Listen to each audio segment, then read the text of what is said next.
Welcome to another episode of the Truth We Hide podcast. Today's guest is Laura Susanne Yochelson. She is an accomplished graduate of American University with a master's in health promotion management. She is a committed mental health advocate who has written more than a dozen articles raising awareness about recovery and resources for NAMI, the AU Eagle, Project Heal, Active Minds, and others. After her graduation in 2019 from AU, she continued her on-campus involvement through collaborating with key health partners to make a positive difference. I can't wait for you to hear her story. That's amazing, Laura. Honestly, I really love what you do, and I love that we have connected because listening to everything that you love to do, it sounds a little bit like me. I will try on the veteran side, at least. I haven't gone out. I mean, I want to know more about NAMI and everything you're doing, especially since now I'm in we're close in the area.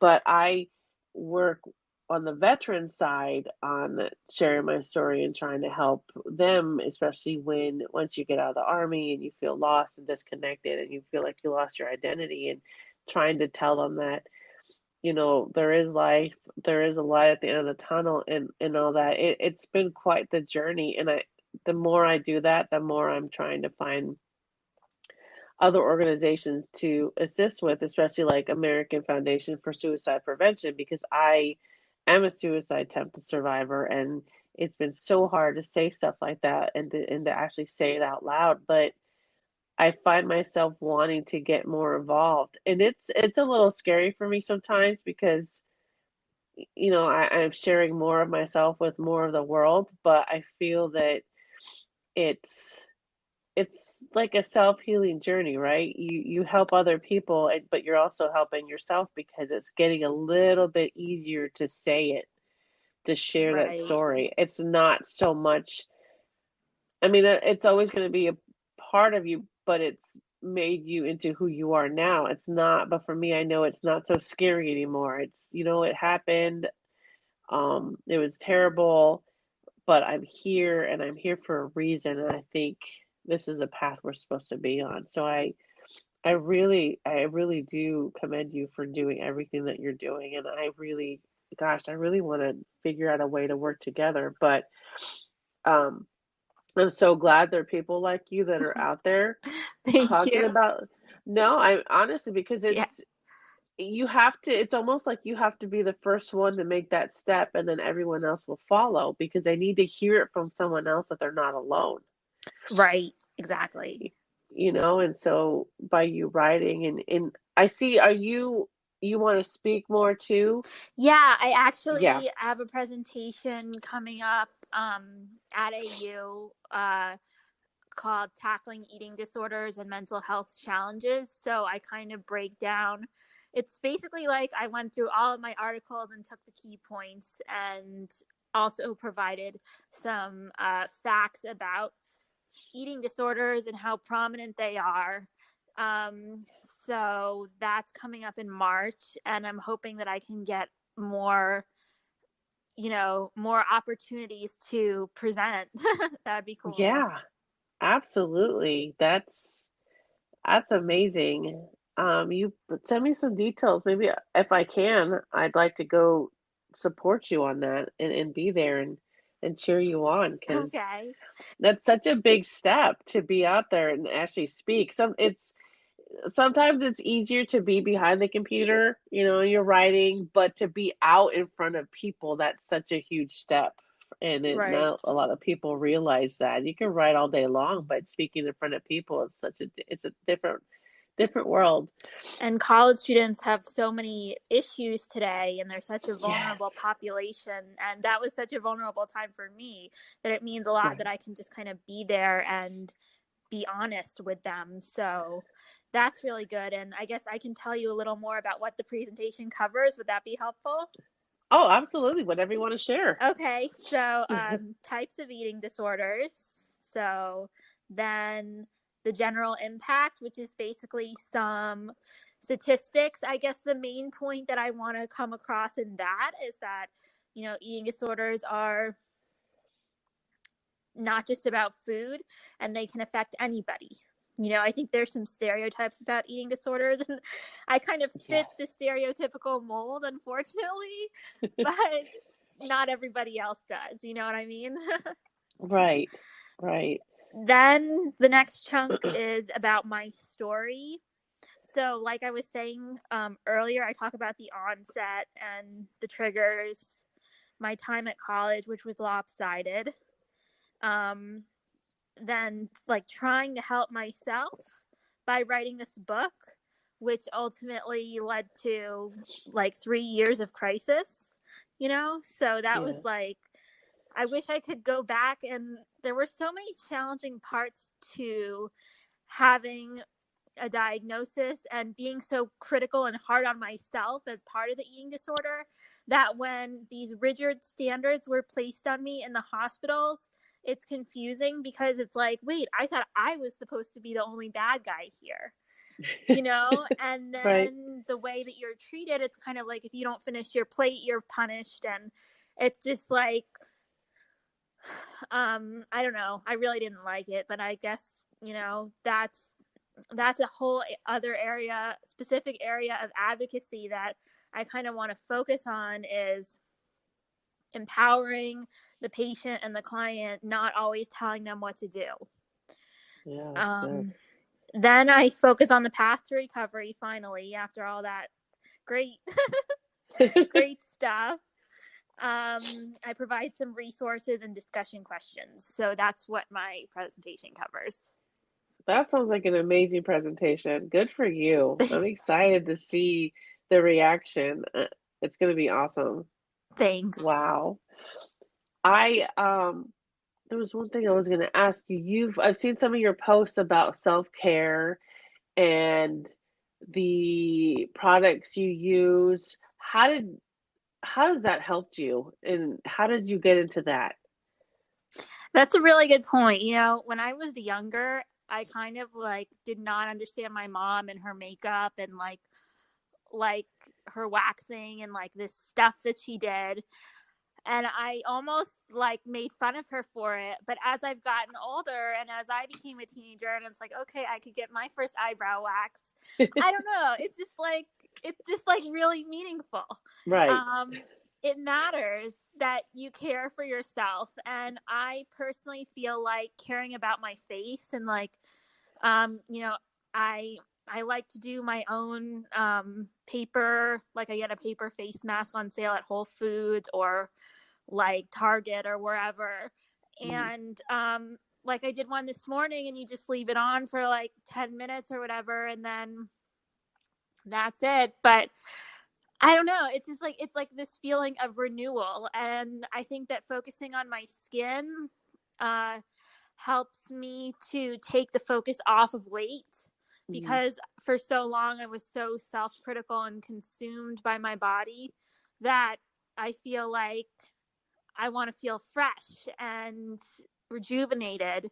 And it doesn't really matter what you weigh. You can still care about your skin and have good hygiene, um, and feel good and be beautiful, you know? So that's kind of been an important focus for me, just because when I suffered with anorexia, I didn't look like a model. I was really depressed and I couldn't shower and I wore baggy clothes, and so today it's very meaningful that it sends a message to in my mind that I care about my appearance, that I want to feel attractive, that I want to believe in myself, and not judge myself. It's just kind of, it's really important in supporting my recovery to have that self-care. Those are such great points, and gosh, I can kind of relate to that because I've been struggling with weight for the past 3 years since I retired, and I was just depressed. I didn't want to do anything, and then I got in a car accident, and it took me, about a year to recover, and I'm still I was like, I can't go to the gym. I don't want people to see my scars. I don't want to do this. I don't want to do that. And then finally, I decided when my son goes back to school after the holidays, that's it. I need to do something for myself. So I joined the gym, and I've been going every day, or 5 days a week consistently for almost 2 months now. And I feel better. I don't look like a model, but I feel better because I know that I'm getting stronger. And then recently I had gift cards that I got 2 years ago that I'm just now using, and I kept putting it off. Like, I don't have time to go. I don't really need to do this. I need to do other stuff. And I said, you know what? My husband and my son were going out on a Saturday. I said, I'm going to make an appointment. That's it. I'm going to get a facial because I thought I'm washing my face. I'm using the products. I'm doing this. I'm doing that. But I needed to do something for myself. And I went, and it's like I had that aha moment like, oh my Yeah, gosh, nice. like, what have I been missing? I need to figure out a way to do this consistently, whether it's a massage or a facial, because sometimes self-care isn't sitting on the couch watching Netflix. Sometimes it's actually leaving the house and doing something like that to make you feel better. And I did. After the facial, I felt rejuvenated. I felt refreshed. I felt like a new person. And it could have been it was something simple as someone else washing my face, but you know what I mean? It's just like it's something small like that that made me feel better. And it was for me. It wasn't me running around trying to do stuff for other people. So it made me feel like a new person, and I know I need to do that more. And I think it took me 2 years to figure that out. So when you're talking about feeling fresh and doing stuff for yourself, that is so true. We forget about that stuff. Mhm. We always forget. We're always so concerned about doing everything else. And I don't know. It was just, yeah, it was like a whole different experience. So that's awesome. And you look amazing, by the way. When your pictures are just like your skin looks so good. I'm like, man, I'm like saving your posts because I want to use what you use. So you're gonna have to send me some tips because I don't know. I'm not like 16-year-old breakout, but I do still break out, and it's so frustrating. I'm like, I'm 44. My face should not have these problems, but they do. So I just, yeah, but they're great. Well, gosh, what are you not doing? What else are you doing? Well, something else I enjoy that's part of self-care is walking. That's good. And like this morning I took a walk. I mean, there were still a lot of cars, but what I tell myself is like in Florida I had to drive and everywhere to do anything. And what's nice about where I live now is I can go outside and I can walk. I do my grocery shopping walking there. I take the metro. So I feel like that was kind of a way of showing myself like that I wanted to be outside and, go for a walk. And I think that, doing the gym like you do is awesome because you get that, like, it's part of developing your self-awareness by being in touch with your body. And, I think that there's this stereotype also that it's only yoga that does the mind body connection, but I think anything you do, Yeah. can be so helpful. And that's something I did. And I guess something I haven't talked about is the things I've had to like let go of and leave behind, so that I see that in some of your posts, like, because that's such an important part of growing, like, so Mhm. for me, like, I had to stop yoga because it was just like so much pressure to be like vegan and thin, and I'm Right. not those things, that's not for me.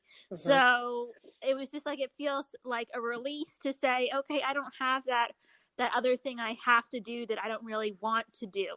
So, focusing on making myself happy like that is really important, and just surrounding myself with other friends who I don't feel like um, I need to be ashamed around, Yeah. who I can be open with. And, not all of my friends are like,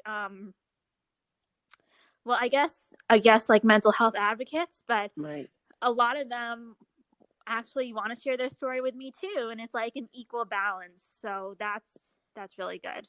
That's so important. I'm glad you have that.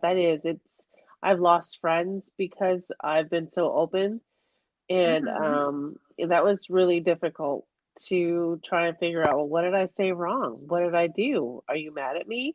And then I had to realize, you know what? It's okay. If they don't know what to say, it's okay. If they don't want to talk about it or they don't know how to react, then it's okay because I need to do this for me. And the right people will be in my life that, will understand. So it is great to have, even if they're not mental health advocates, as long as they're supportive and, they want to just talk about it, then that is important for us. I think it's great that you have that. Yeah. Yeah, that's been part of my recovery too. It's amazing what you see when you're on your recovery. It's it's a lot of change, both good and bad, but I think as long as we remember that this is for us, then it gets a little bit easier, but still there's days, Right, yeah. and it's okay to have those days. Hmm. But well, gosh, Laura, I really am. I'm so grateful that we've connected, and I love seeing your posts and everything you're doing. And yes, we're gonna have to meet in person. Gosh darn it, we're Yeah. just too close. I will drive to you, so we'll figure that out offline. And Okay. you continue doing what you're doing, and let me know if there's any way I can support you because I think us mental health advocates need to stick together to make big changes in the world. Definitely. That sounds awesome. Yes. Thank you very much for being on here, and I will talk to you soon. Thank you. Bye. Bye. You are listening to the Truth Rehire podcast with Laura Susanne Yochelson. She is a committed mental health advocate, and she is sharing her story about overcoming her eating disorder and how she has changed that journey into helping other people. Laura, how are you today? I'm great. Thank you, Annette. Thank you for being on here. I really appreciate it. I've been following Laura for a little while now, and I love connecting with other mental health advocates, and her story and her journey and everything that she does is it's just amazing, and it's heartwarming because she's doing so much to help others along with herself. And so I want you to hear all about her story. So Laura, go ahead and tell us. Okay. Well, I recently just moved to Washington, D.C., so I'm very excited to be closer to you, and now hopefully we can meet in person. Yes. Um, so that's what's going on in my life right now. I was actually born in Washington, D.C., though, in July 18th, 1989. So I'm 30 now. And I've been on this quest to be a mental health advocate for a while. I kind of got a rocky start because I started by um, writing a book, and I wasn't really ready. It wasn't, a holistic approach, I guess you could say. Right. I kind of blamed other people. So I've come full circle now and, really struggled and been hospitalized. And, I've had some pretty negative experiences in the mental health world, but I feel like today I want to turn that around and take my story to inspire others. That's that's commendable. I love that. I hate that you went through so much what's the word? I hate that you've gone through so much in order to get here, but I'm so happy to see what you're doing now with it. Um, so well, yay for DC. I know that when we spoke, you were in the process of moving, but I'm excited now that we're like 40 minutes apart. But tell us about you're writing and you're speaking and you're volunteering. So tell us about all that. Okay. Well, I just had a piece come out for National Alliance on Mental Illness for one of their publications called NAMI Voice. And this was called The Long Road to Finding Hope. So, in this piece, I talk about my diagnoses. At 14, I was diagnosed with anorexia nervosa, and then around 25, I was diagnosed with psychosis. Before I was diagnosed with anorexia, I struggled with obsessive compulsive disorder, although it's kind of a long story, but I wasn't treated for that, because once I was diagnosed, it kind of was really, it wasn't bad enough that my family really felt they had to act. So there were a lot of missed warning signals, and that's when, by the time I was diagnosed with anorexia, they knew they had to do something because I just looked so horrible. And so a lot of the theme in my writing, as I was saying, is the sort of the onset of these issues and what can we do to have prevention and then early intervention. So today I actually, when I write, I talk to my family and I work with them, and they give me their perspective on who I was, and they tell me, oh, but you were such a model child. No one would have thought you had these problems. So obviously there was a big disconnect between what was going on inside of me and how others perceived me. And I think that's true with a lot of people suffering from mental illness. But what came first before everything was my anxiety. I had high anxiety from a very young age. My grandfather died of cancer when I was 5, and he was diagnosed when I was like probably almost 4. So, that was really scary and traumatic for me, because I loved my grandfather. He was like my favorite person in the world, and he was someone I could let go with. And a lot of the issues with my eating disorder later on is that it just wouldn't let go. I couldn't face my demons. I couldn't face my eating disorder. I got trapped in a very dark place because it just felt like these diagnoses were the end of the world. So what's meant to lead to, an effective treatment, didn't. Just because you have the right diagnosis doesn't mean you get the right treatment. That's kind of something I'd like to share, and something that I think, as a mental health advocate, I'd like to work on helping people once you have your diagnosis, like, what's the next step forward, and how do you act, and not just stay trapped in how horrible it feels to be diagnosed, because that's so scary when you're diagnosed with something. Thank you for sharing that. People do need to know. They really do, and I think that's left out, and I think it's important also. What you think you see on the outside is not the same what's going on the inside. It's such a different aspect, and it's so difficult. So by writing these pieces, what is your hope? Is to educate and to share, or give people more information on what they don't really know, what they don't see? Exactly. Yeah, all of the above. Just what you said is exactly my goal in writing. And it's also very helpful for me to just translate my feelings and emotions into words. It's like synthesizing. I don't know, it's very integrative for me.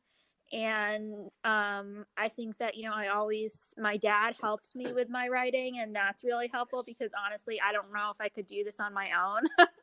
Right. They're my ideas, but it's just like to have that coach there, and like, I don't have to pay him, so that's nice. That's awesome to have that support. Right. That's super helpful. Everyone in my family kind of plays a unique role in supporting me. I love that, because it's so hard. Some people don't want to share their story because they don't have that support, because they're afraid of being judged or being perceived as, oh no, there's something wrong with her. When in fact, there's just some struggles, and we just need people to understand. And I think that's what we're missing in society, is people aren't taking the time to understand. So I'm hoping that by reading your story and really digesting those words and those feelings, they can get something out of it and go, you know what? Maybe I shouldn't be so judgy. Maybe I should take a minute and educate myself on this, because it's not just about, oh, there's something wrong with her. Why don't you take the time to figure out what's going on? Like, really, It Right. stemmed from the age of 5, or with me at the age of 6. It's just, you don't know. And I always tell my kids that never judge a book by its cover. You don't know what's going on, but we're so used to doing that. Oh, well, why is she dressing that way, or why is she acting that way? We don't really know, do we? And it's hard for us as this generation is to not be so judgmental. It's so hard. We just need to learn to step back and mind our own business, really, Yeah. or educate ourselves on, what's on the inside instead of seeing what's on the outside. But so I see you're also volunteering a lot as well. Why don't you tell us Mm-hmm. about that? Yeah. Well, I volunteered. I've done a couple different things. Over the summer, I volunteered at a conference for Mental Health America. So I worked in the store, and that was a really cool experience because I got to sort of sit in on the conference, and that was my first time at a big mental health conference. Um, and in addition to that, I got to sort of see the Mental Health America headquarters in Arlington. So that was really cool. And that's a place I'd like to sort of get more involved with, in addition to National Alliance on Mental Illness, which is also in Arlington, I think. And I've been to their headquarters, and with a lot of my volunteering, I mean, the writing is like volunteering, I guess you could say. I've Hmm. also volunteered for American University. I graduated there recently with my master's degree in health promotion management. And That's awesome. thank you. I interviewed prospective first year students who were interested in basically going to AU undergraduates. So that was a big volunteer project because I was given a set of questions, and it's not exactly mental health, but as part of it, I kind of shared how AU stuck with me through my mental illness and how I was able to work with the faculty because I had to take a leave of absence and take a year off, and I went to treatment, and they were very understanding and caring. So today I try to maintain those relationships with my professors when right now I'm looking for a job since I've newly relocated. So that's I try to stay connected to AU alumni. And then I've also volunteered in Florida, which is where I lived, where I went to treatment and then lived independently for a year with NAMI, National Alliance on Mental Illness, in Broward County. I did some outreach to volunteers to help with the walk, and just sort of spend some time in the office learning about it. And I did some trainings in mental health first aid and in to be a support group leader. Even though I don't really have a support group now, it was still a good experience to go through what it's like to be it's called Connections Recovery Support Group, I think. So I'm always up for new learning experiences. I love that so much. I've recently I've been throwing myself into things like that. I feel like, I mean, I didn't have a really big support system either. And I feel just like getting yourself involved in those helps you to actually maybe create one, and meet Mm-hmm. other people. And I think I love the fact of what you said about AU. I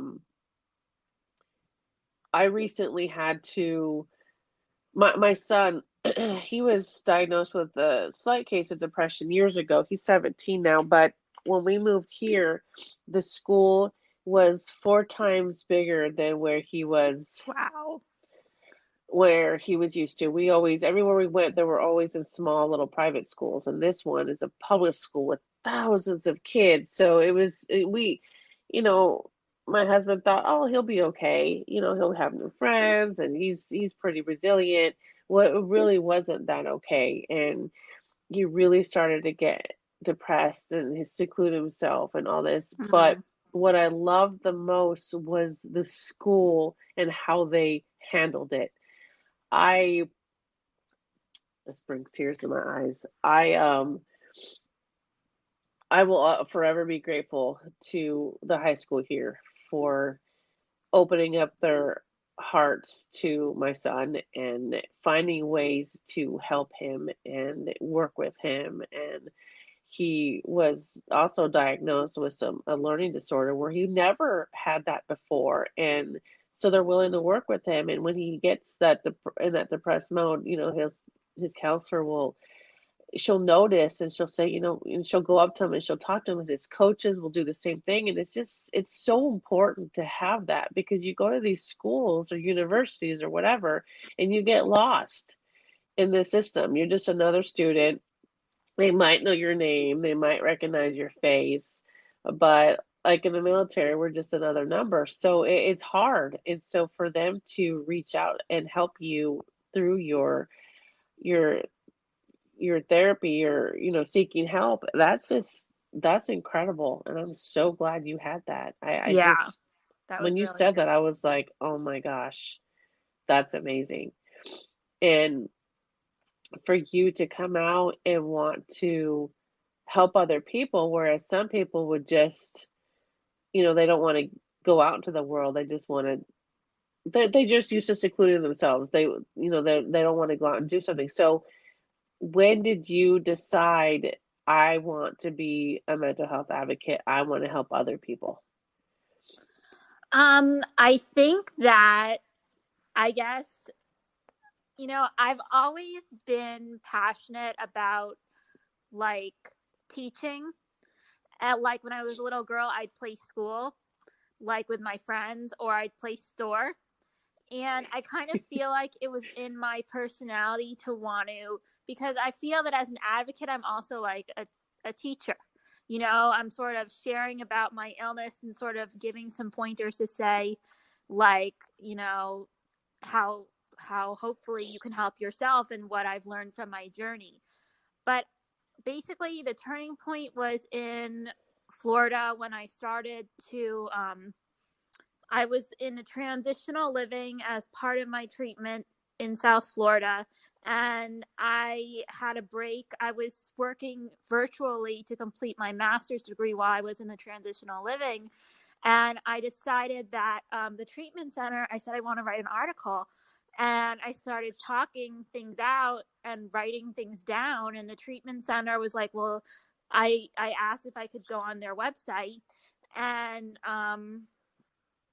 this article is all about my experiences in treatment and finding mental well-being, and how it wasn't a straight line.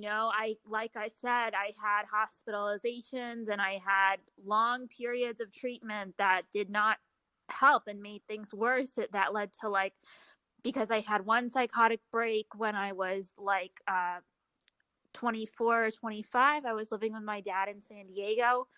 And then I actually had a near-death experience as part tied to my eating disorder and like electrolyte imbalance while I was also going through psychosis. So those were really tied together.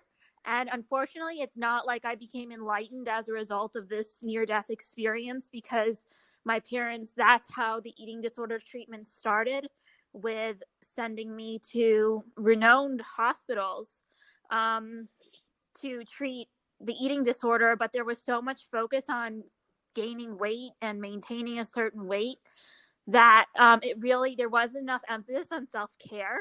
Like, you don't think about it, but like when you shower, you have a face wash, you have a nice soap, and it's like these things I didn't really have. It was just like the showers were timed, and what I was able to do at the treatment center in South Florida, after I had a second psychotic break, I called the police. I said, my family is hurting me. I complained, and I sort of made my parents take down artwork, and like just sort of wouldn't even talk, and was making everyone communicate with me through sticky notes. So they hired an interventionist and sent me to this place in South Florida. And it was very difficult at first. But today I actually work with the same therapist that I did in intensive outpatient treatment. We talk on the phone like about every 2 weeks. So obviously something clicked there. I feel like I just got lucky, and that's how I kind of learned about NAMI and some of these other organizations. And it just seemed like a natural progression to write the article for the treatment center and then to write an article for AU. And then the writing kind of grew out of that. So my goal today is to like get involved with more nonprofits and, find a job where I'm, continuing to help others, continuing to share my story, helping support others as a peer. That's like the goal. Thank you for listening to the Truths We Hide podcast, created by A Wild Ride Called Life. To find out more about our mission, visit www.awildridecalledlife.com.